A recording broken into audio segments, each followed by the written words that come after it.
Hello friends, आज हम एक नए टॉपिक पर चर्चा करेंगे। टॉपिक है ह्यूमन राइट्स, मानव अधिकार क्या है, इनकी इम्पोर्टेंस क्या है और किस तरीके से ये मानव के संरक्षण के लिए, उसके अस्तित्व के संरक्षण के लिए कार्य करते हैं। जैसा कि हम सभी लोग जानते हैं, मानवाधिकारों की शुरुआत वर्ष 1948 में जब हमने इनको संयुक्त राष्ट्र महासभा के अधिवेशन में सार्वभौमिक अधिकारों के रूप में इनको स्वीकार किया। उसके बाद मानवाधिकार जो थे वो अस्तित्व में आए। लेकिन इसकी जो पृष्ठभूमि थी, जो इसकी ऐतिहासिक यात्रा थी, वो इससे पहले ही हम कह सकते हैं कि धीरे धीरे अस्तित्व में आ रही थी। हमने देखा कि प्रथम विश्व युद्ध, उसके बीबीसी का, उसके बाद द्वितीय विश्व युद्ध, उसकी बीबीसी का मानव नरसंहार, हम कह सकते हैं कि ह्यूमन राइट्स का वायलेशन, और बहुत सारे हमने देखा कि विश्व में बहुत सारे राष्ट्रों को अपनी जनहानि, धन हानि और यहाँ तक कि कई सभ्यताएं उसमें नष्ट हो गई को स्पष्ट रूप से सामने देखा। उसके बाद धीरे धीरे क्या हुआ कि जो ह्यूमन राइट्स का जो कॉन्सेप्ट था वो सामने आया। फिर इसके बाद जो इंटरनेशनल जो संयुक्त राष्ट्र महासभा है, उसने इसको स्वीकार किया वर्ष 1948 में। 10 दिसंबर 1948 को मानवाधिकार दिवस के रूप में भी मनाया जाता है। आखिर ह्यूमन राइट्स क्या है, ये कैसे काम करते हैं, और जो लोकतांत्रिक सरकारें हैं, जो डेमोक्रेटिक गवर्नमेंट है या जो गवर्निंग बॉडी हैं, उन्होंने ह्यूमन राइट्स को कंजर्व करने के लिए, उसको प्रिजर्व करने के लिए, उसको प्रोटेक्ट करने के लिए क्या क्या कदम उठाए हैं। और ख़ास तौर से हम देखते हैं कि जो भी लोकतांत्रिक सरकारें हैं, विशेष तौर से जो भी लोकतांत्रिक कंट्रीज हैं, उनमें जो उनके नागरिकों के, सिटीजन के जो फंडामेंटल राइट हैं और जो ह्यूमैनिटी है, उसको सेव करने के लिए उन्होंने अपने जस्टिस में, अपने लॉ एंड ऑर्डर में, अपने कॉन्स्टिट्यूशन में और अपने लॉ मेकिंग बॉडीज में इन चीज़ों को एडॉप्ट किया हुआ है। और इसी क्रम में भारत ने भी ह्यूमन राइट्स को अपने कानूनों में, हम कह सकते हैं कि जो हमारे फंडामेंटल राइट हैं उनको प्रिजर्व करते हुए अपनाया है। क्योंकि जो हमारे फंडामेंटल राइट, जो मूल अधिकार हैं, वो व्यक्ति के साथ साथ उस नागरिक के सर्वांगीण विकास की बात करते हैं। तो जब हम व्यक्ति के सर्वांगीण विकास की बात करते हैं, उसके जीवन के अधिकतम हम कह सकते हैं उदय की बात करते हैं, उसके जीवन के अधिकतम लक्ष्यों की प्राप्ति की बात, उसके जीवन के अधिकतम हम कह सकते हैं कि सर्वांगीण विकास की बात करते हैं, तो ऐसे समय में कहीं ना कहीं ह्यूमन राइट्स अपने आप प्रिजर्व होते हैं। लेकिन जो ह्यूमन राइट्स हैं वो हमारे जीवन के उद्देश्यों से, जीवन के संरक्षण से, ह्यूमैनिटी के संरक्षण से जुड़े हुए हैं। इसी क्रम में जो मानवाधिकार हैं उनको 4 भागों में विभाजित किया गया और इन 4 भागों को 30 अनुच्छेदों में वर्गीकृत किया गया है, क्लासीफाई किया गया है।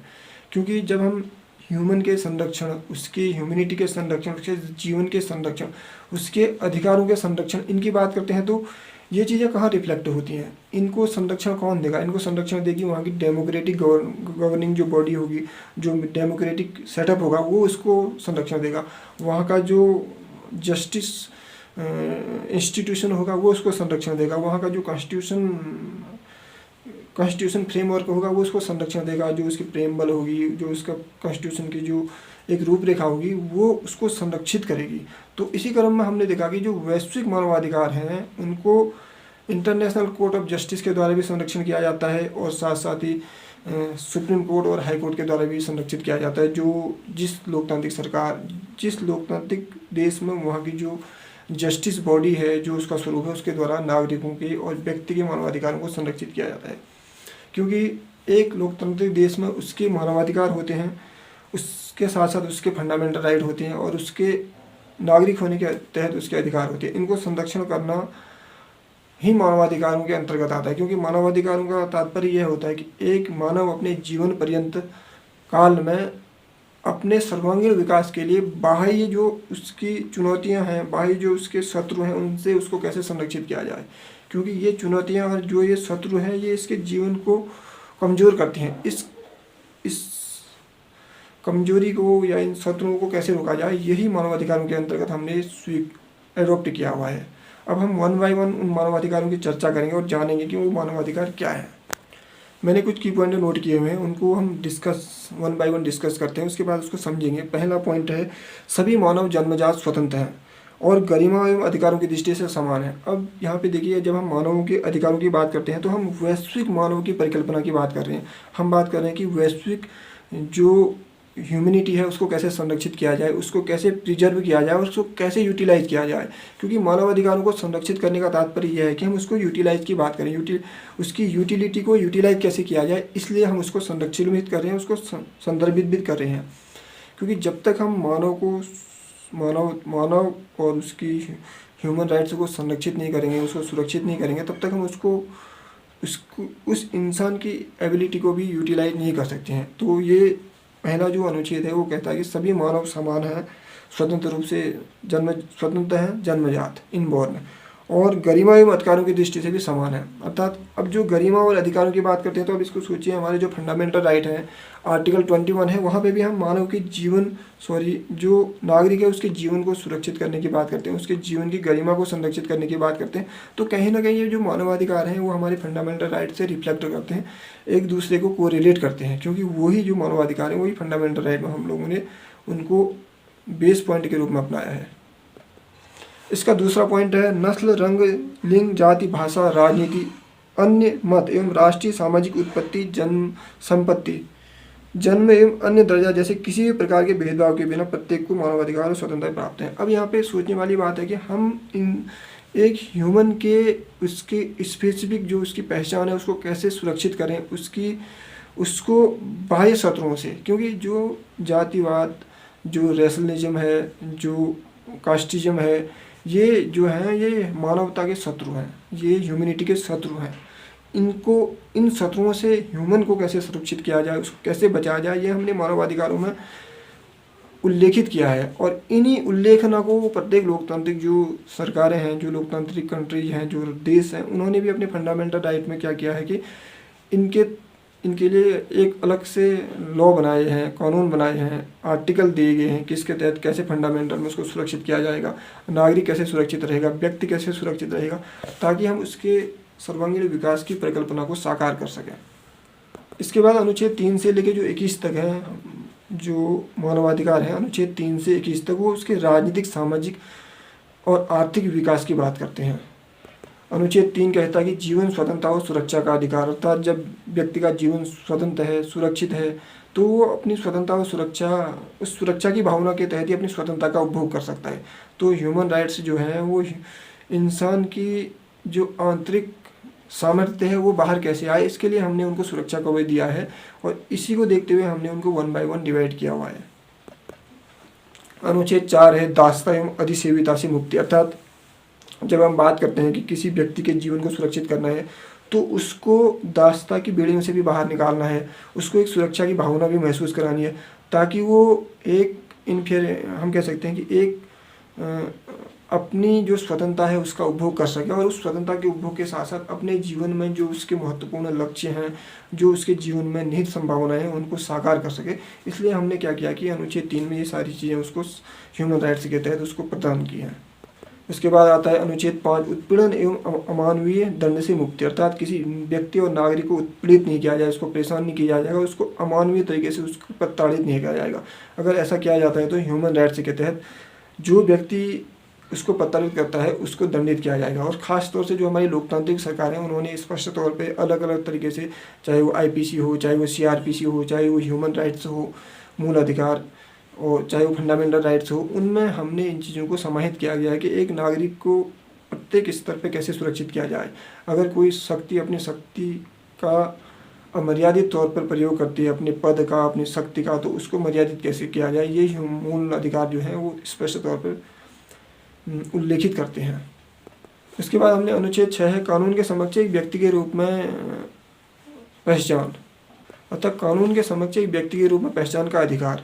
ये दिखाता है कि एक व्यक्ति कानून के समक्ष अपनी पहचान, अर्थात कानून जब वो व्यक्ति अपने आप को रिप्रेजेंट कर रहा होगा किसी डेमोक्रेटिक पावर के आगे, तो उसको भी फ्रीडम किया जाएगा। वो किसी प्रेशर में आके अपने आप को रिप्रेजेंट नहीं करेगा, बल्कि वो अपनी फ्रीडम के तहत अपने आप को रिप्रेजेंट करेगा, ताकि वो उसके साथ अन्याय ना हो, उसको इनजस्टिस फील ना हो, उसको ये महसूस ना हो कि मैं अपने आप को कानून के सामने जब प्रस्तुत करता हूँ तो मुझे, मतलब हम कह सकते हैं कि लिबर्टी नहीं है, या हम कह सकते फ्रीडम नहीं है, अर्थात वो स्वतंत्र है अपने आप को कानून के समक्ष प्रस्तुत करने के लिए किसी भी तौर पे। तो यहाँ पे अगर हम इसका गहराई से अवलोकन करें तो यहाँ पे देखते हैं कानून की जो अपनी शक्ति है, किसी भी लोकतांत्रिक सरकार में कानून की जो अपनी शक्ति है वो भी कहीं ना कहीं ह्यूमैनिटी को प्रिजर्व करने के लिए ही बनाई गई है। और जो व्यक्ति की अपनी स्वतंत्रता की शक्ति है उसकी भी अपनी एक फिलॉसफी है, उसकी भी अपना एक हम कह सकते हैं कि एक मूल्य है। उस मूल्य को बर्बाद ना किया जाए, उस मूल्य को बनाए रखा जाए। इसके लिए भी हमने क्या किया कि जब व्यक्ति अपने आप को कानून के समक्ष प्रस्तुत करेगा या रिप्रेजेंट होगा तो उसको स्वतंत्रता होगी। इसका एग्जाम्पल हम देख सकते हैं, जब व्यक्ति को कोई आरोप लगाया जाता है या व्यक्ति को न्यायालय के सामने पेश किया जाता है तो उसके ऊपर तब तक दंडित नहीं किया जाता जब तक उसके ऊपर लगे गए एलिगेशन जो है वो प्रूफ ना हो। और एलिगेशन की जो अवस्था होती है जब तक प्रूफ नहीं होती तब तक उसको निर्दोष माना जाता है। ये दिखाता है कि हमारे जो मानवाधिकार हैं वो मानव के संरक्षण में किस तरीके से कार्य करते हैं। अर्थात दोषारोपण की जो यात्रा है उस यात्रा में व्यक्ति दोष सिद्ध ना हो, इसको कैसे सुरक्षित किया जाए, इसको कैसे मतलब व्यक्ति को सुरक्षा प्रदान की जाए, इसकी विवेचना की गई अनुच्छेद 7 में। इसके बाद आता है अनुच्छेद 8 न्यायिक उपचार का अधिकार। अधिकतर हम इन जो मानवाधिकार के अनुच्छेद हैं उनको अगर हम ऑब्जर्व करें तो हम देखेंगे कि ये फंडामेंटल राइट के ही भाग हैं, क्योंकि जो फंडामेंटल राइट है ना वो मानव के अधिकार हैं और मानव की आवश्यकता है और ह्यूमन की आवश्यकता है, क्योंकि जीवन की जो आवश्यकता है वही फंडामेंटल राइट है। सिंपल सी बात, जो हमारी जीवन की आवश्यकताएं हैं उन आवश्यकताओं को बनाए रखने के लिए हमने फंडामेंटल राइट की रूपरेखा तैयार की। और जो फंडामेंटल राइट की रूपरेखा है वही ह्यूमन राइट्स की रूपरेखा है, क्योंकि मानव अधिकार क्या है, मानव के अधिकार, और उस मानव के जो अधिकार हैं वो उसके जीवन के अधिकार हैं। उसके जीवन पर्यंत उसको सुरक्षित करने के लिए, उसको संरक्षण देने के लिए, विकास देने के लिए, उसको अपने लक्ष्यों की प्राप्ति के लिए हम कह सकते हैं कि अपने जीवन में बाधा रहित यात्रा के लिए दिए गए हैं। अनुच्छेद 8 बात करता है न्यायिक उपचार का अधिकार। जो ये न्यायिक उपचार का अधिकार है ये क्या है? न्यायिक उपचार का अधिकार का तात्पर्य यह है कि एक व्यक्ति अपने जीवन के संपूर्ण काल में किस तरीके से न्यायिक रूप से सुरक्षित रहेगा, तब उसको न्यायिक तौर पे कैसे उपचार किया जाए, उसको जुडिशियरी ट्रीटमेंट कैसे मिलेगा, ये अनुच्छेद जो ये है अनुच्छेद 8 ये इस बारे में बताता है कि किस तरीके से व्यक्ति को न्यायिक तौर पे उपचार मिलेगा। हमने देखा हमारे जो फंडामेंटल राइट हैं अनुच्छेद 14 से लेके 32 तक, उसमें खास तौर से जो आर्टिकल 32 है संवैधानिक उपचारों का अधिकार, ये मूल अधिकारों को संरक्षित करता है। ये दिखाता है कि अगर किसी व्यक्ति के मूल अधिकारों का हनन किया जाएगा तो किस तरीके से वो आर्टिकल 32 के तहत जस्टिस पा सकता है सुप्रीम कोर्ट और हाई कोर्ट में अपनी रीट याचिका दायर करके। क्योंकि हम उसके विधिक उपचार की बात कर रहे हैं, उसको अगर उसके न्याय पाने के उपचारों का अगर हनन किया जाता है तो तब आर्टिकल 32 लागू होता है। और यही आर्टिकल 32 जो है हमारे मानव अधिकारों के आर्टिकल 8 में समाहित किया गया है। अर्थात मानव अधिकारों की जो छाया है वो हमारे मूल अधिकारों में परिलक्षित होती है, और जो मूल अधिकारों की छाया है वो हमारे न्यायपालिका में, हमारे कॉन्स्टिट्यूशन की बॉडी में समाहित है, उनके अनुच्छेदों में समाहित है। इसके बाद आर्टिकल 10 है स्वेच्छाचारिता, बंदीकरण से मुक्ति।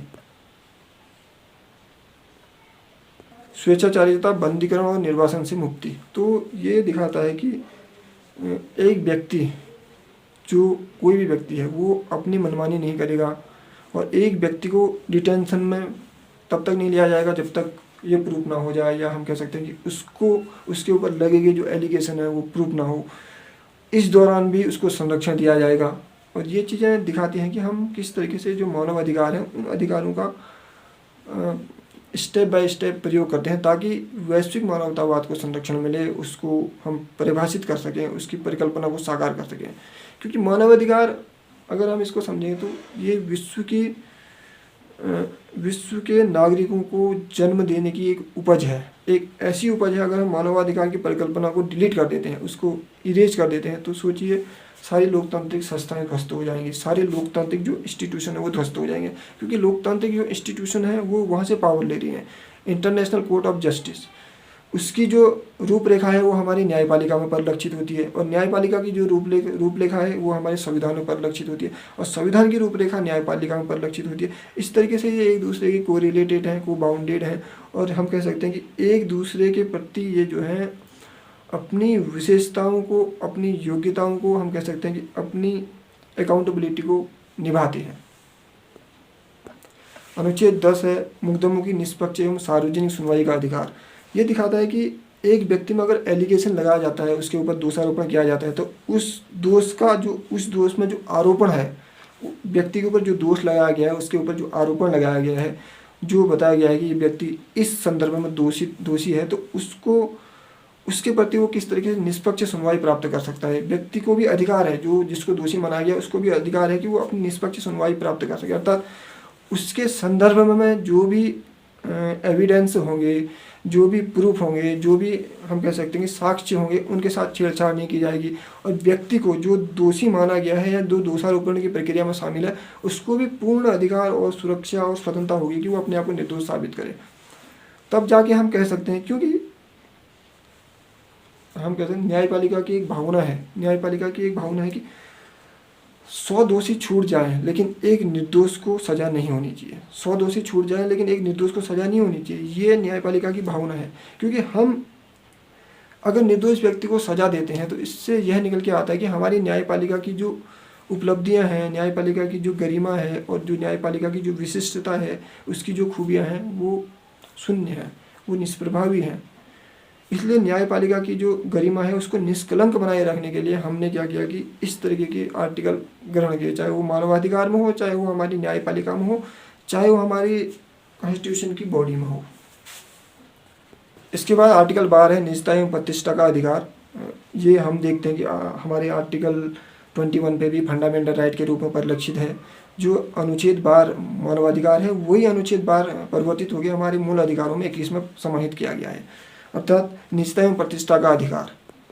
कहने का तात्पर्य यह है कि कोई भी राष्ट्र हो, उसका जो लोकतांत्रिक स्वरूप है, उसकी जो न्यायपालिका की भावना है, उसके जो फंडामेंटल राइट, मूल अधिकार की भावना है, उसके जो ह्यूमन राइट्स, मानवाधिकार की भावना है, चाहे वो इंटरनेशनल कोर्ट ऑफ जस्टिस के द्वारा संरक्षित की जाए, चाहे न्यायपालिका सुप्रीम कोर्ट, हाई कोर्ट के द्वारा संरक्षित की जाए, चाहे संसद द्वारा कानून बना के संरक्षित की जाए, ये तब फलीभूत होती है जब हम उसके जन्म देने के कारकों को समझेंगे, उसके जन्म देने के कारकों को आधार बना के हम इन मानवता को संरक्षित करेंगे।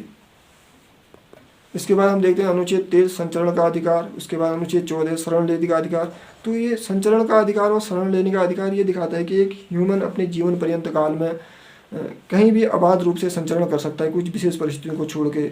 और जो संचरण का अधिकार है ये दिखाता है कि एक व्यक्ति अपने राष्ट्र के अंतर्गत अबाध रूप से इधर उधर आवाजाही कर सकता है, संचरण कर सकता है, एक राज्य से दूसरे राज्य में, एक राष्ट्र से दूसरे राष्ट्र में जा सकता है, कुछ विशेष परिस्थितियों को छोड़ के।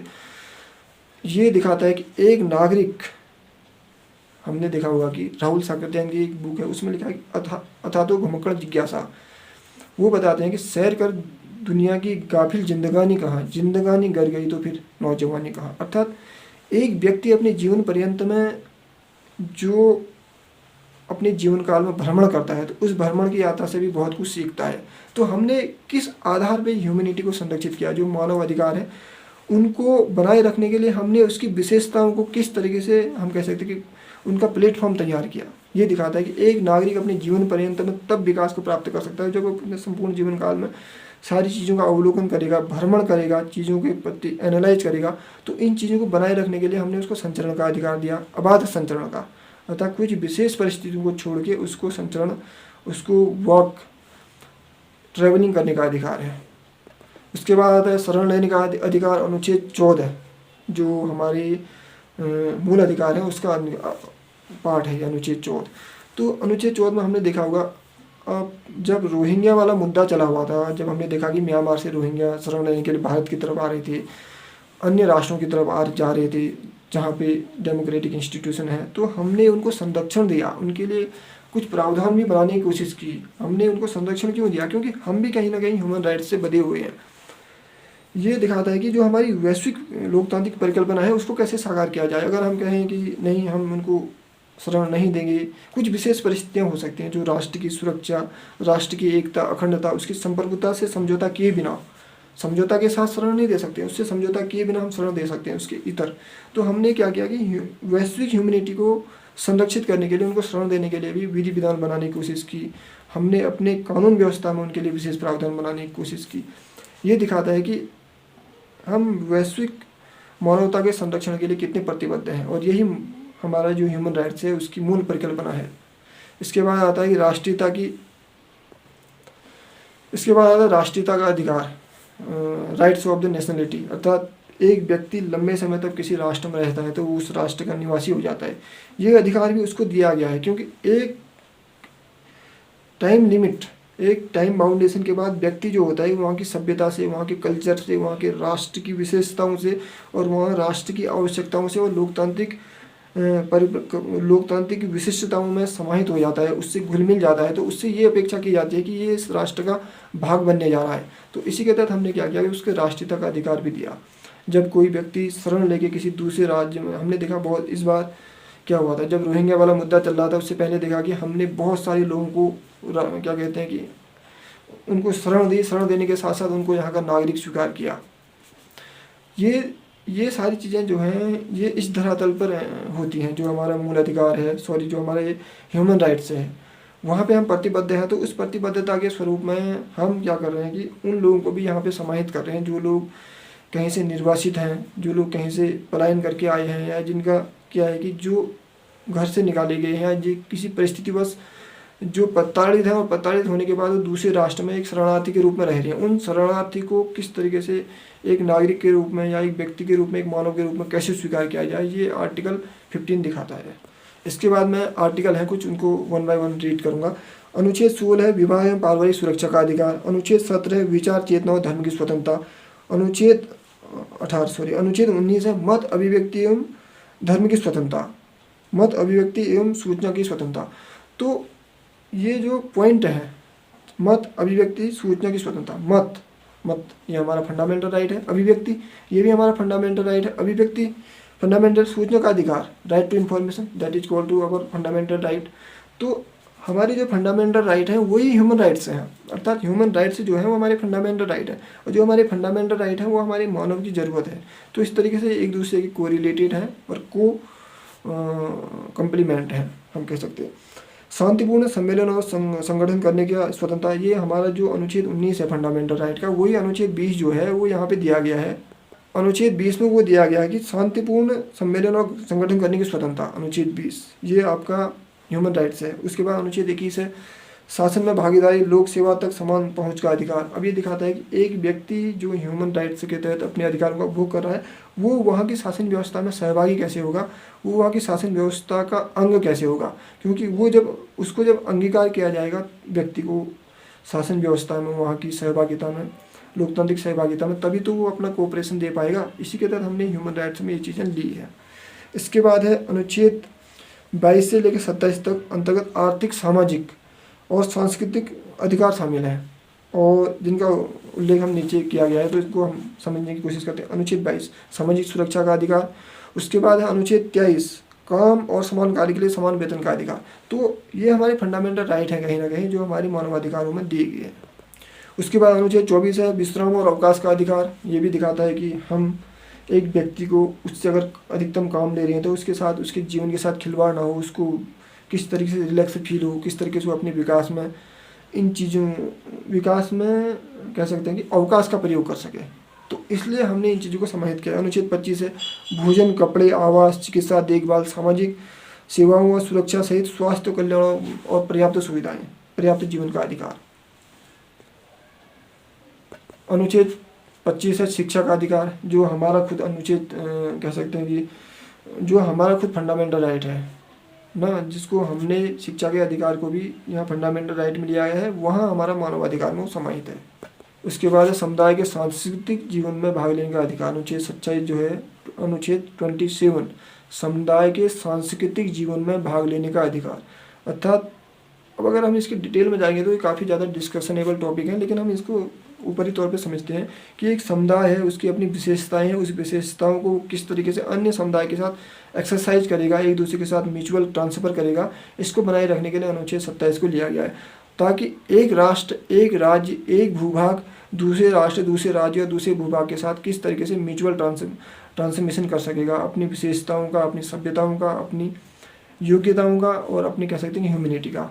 इससे क्या होगा कि ओवरऑल एक ह्यूमैनिटी ग्रो होगी, ह्यूमैनिटी में मैच्योरिटी आएगी, मैच्योरिटी आएगी तो क्या होगा कि जो हमारी सर्वे भवन्तु सुखिनः सर्वे सन्तु निरामया की जो परिकल्पना होगी वो साकार होगी। इसलिए हमने ह्यूमन राइट्स को लिया गया है। इसके बाद अनुच्छेद 19 है, जिसमें बताया गया कि उपरोक्त अधिकारों एवं स्वतंत्रताओं के अनुप्रयोग के अन्य लोगों के अधिकारों स्वतंत्रताओं के प्रति मान्यता सम्मान सुनिश्चित करने और नैतिकता लोक व्यवस्था और सामान्य कल्याण की जरूरतों को पूरा करने के उद्देश्य तक सीमित किया जाए।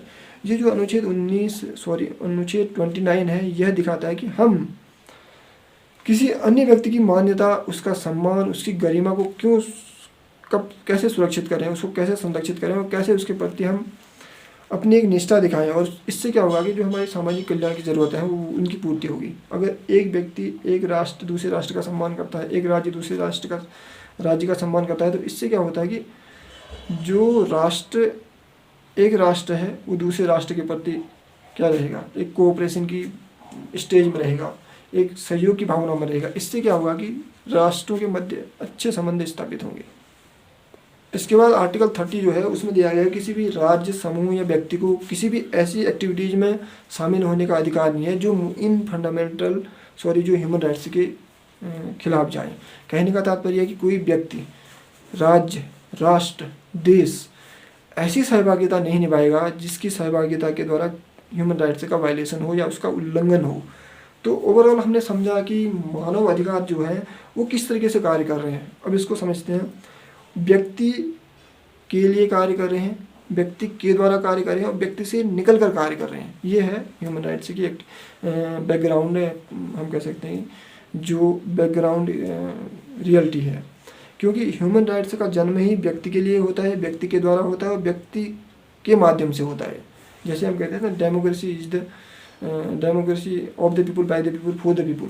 डेमोक्रेसी की जो हमारी डिफिनेशन है अब्राहम लिंकन के द्वारा दी गई, उसी तरीके से ह्यूमन राइट्स की भी एक डिफिनेशन है कि ह्यूमन राइट्स व्यक्ति के द्वारा कार्य करते हैं, व्यक्ति के लिए कार्य करते हैं, व्यक्ति के द्वारा ही जन्म लेते हैं। तो जो ये हमारे ह्यूमन राइट्स हैं, अगर इसका ओवरऑल हम ऑब्जर्व करें, अवलोकन करें, तो हम पाते हैं कि ह्यूमन राइट्स जो है वो एक तो लोकतांत्रिक कल्याणकारी राज्य की स्थापना करते हैं, आदर्शवादी राज्य की स्थापना करते हैं, समाजवादी राज्य की स्थापना करते हैं, और जो हमारी जो नैसर्गिक न्याय की भावना है उसको संरक्षित करते हैं, जो न्याय, इंटरनेशनल कोड ऑफ जस्टिस की जो भावना है उसको संरक्षित करते हैं, और ह्यूमन के अंदर जो विशेषताएं हैं, उसकी जो उपलब्धियां हैं, उसकी जो योग्यताएं हैं, उसकी जो आवश्यकताएं हैं और उसकी जो महत्वाकांक्षाएं हैं, उसके जो सपने हैं, उनको साकार करने का रास्ता खोलती हैं। और जो लोकतांत्रिक सरकारें हैं, वो लोकतांत्रिक सरकारें ह्यूमन राइट्स के दिशा निर्देशन के अनुरूप अपने कानूनों का निर्माण करती हैं, अपनी न्यायपालिका का निर्माण करती हैं, अपनी विधि निर्माण करती हैं, अपनी संसद में, चाहे वो संसद में जो कानून पास करने की प्रक्रिया हो, चाहे न्यायपालिका की जो न्याय देने की प्रक्रिया हो, चाहे कोई भी हम कह सकते हैं कि जो हमारी कॉन्स्टिट्यूशनल बॉडी है उसके डायरेक्शन में काम करने की जो भावना है, ये सारी ओवरऑल जो एक्टिविटीज़ हैं वो ह्यूमन राइट्स के दिशा निर्देशन पे कार्य करती हैं। ह्यूमन राइट्स की जो सार्वभौमिक परिकल्पना है वर्ष 1948 में, 10 दिसंबर वर्ष 1948 को जो हमने ह्यूमन राइट्स को एक्सेप्ट किया, हमने कहा कि यह जो है वैश्विक मानवता के द्वार है, जहाँ से निकल के हम अपने मानव को संरक्षित करने के साथ साथ उसको विकसित कर सकते हैं। मानवाधिकारों का मैग्ना कार्टा, मानव के अधिकारों का मैग्ना कार्टा क्यों कहा? क्योंकि हमने देखा कि यहाँ से जो है मानव के अधिकारों का रास्ता निकलता है, और ये चीज़ें जो होती हैं वो हमारी प्रतिबद्धताओं पर निर्भर करती हैं। एक राष्ट्र के लोकतांत्रिक होने की प्रतिबद्धता, न्यायपालिका की जस्टिस होने की प्रतिबद्धता, और विधायिका के अपने विधेयक के प्रति प्रतिबद्धता, नागरिक के अपने नागरिक अधिकारों के प्रति प्रतिबद्धता, और नागरिक के अपने ह्यूमन राइट्स के प्रति प्रतिबद्धता, और अपने हम कह सकते हैं कि जो उसके कर्तव्य हैं, अपने कर्तव्यों के प्रति प्रतिबद्धता। तो अगर इन प्रतिबद्धताओं के स्वरूप में समागम है अच्छी तरीके से, तो ह्यूमन राइट्स फलीभूत होंगी और वो तरीके हम कह सकते हैं कि एक दूसरे के प्रति विकास में सहयोग देंगे। चाहे वो एक राष्ट्र का दूसरे राष्ट्र के प्रति डिपेंडेंसी हो, एक राष्ट्र का दूसरे राष्ट्र के प्रति सहयोग हो, एक व्यक्ति का दूसरे व्यक्ति के प्रति सहयोग हो, एक कमजोर राष्ट्र का दूसरे मजबूत राष्ट्र के साथ संबंध बनाना हो, एक मजबूत राष्ट्र का दूसरे कमजोर राष्ट्र को सहयोग देना हो। ये ओवरऑल जो होता है कि ये नेचुरल बैलेंसिंग सिस्टम को दिखाता है। ये दिखाता है कि डेमोक्रेटिकली किस तरीके से हम बैलेंस हो सकते हैं, हम वैश्विक अर्थव्यवस्थाओं में, वैश्विक कह सकते हैं कि मानव के निर्माण में किस तरीके से बैलेंस स्थापित कर सकते हैं। ये दिखाता है हमारा ह्यूमन राइट्स की परिकल्पना और उसको साकार करने की गतिविधियाँ। I think this topic is going to over.